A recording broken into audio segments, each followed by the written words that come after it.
Hello there, mathletes. Welcome back to Math Jamboree, where we demystify for you the math problems step by step. In this video, we have another AP Precalculus type of a question from the topic of polynomial functions and end behavior.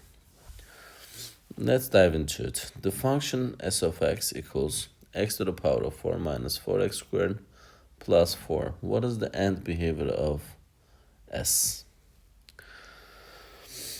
So,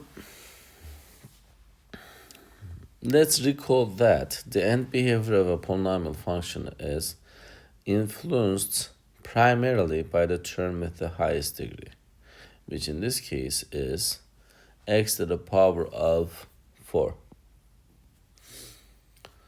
So now let's understand how the leading term x to the power of 4 dictates the behavior as x approaches positive infinity and negative infinity. So, first of all, x to the power of 4, let's analyze it. Let's say when you put a negative value or very small value, like a negative infinity, I'll just put a negative sign inside the parentheses to show you.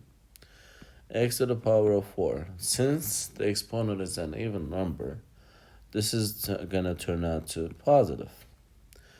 What about for a very large number or an irregular positive value? When I put positive for the x, the result turns into positive as well. So in both of the cases, negative infinity, it turns out to positive infinity. When x approaches to positive infinity, the function approaches to positive infinity as well. So the both are positive in this case. So because of that, the choice A will be the correct answer for the specific question.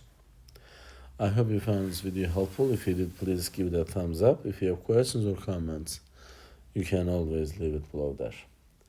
Thank you and see you next time. Bye-bye.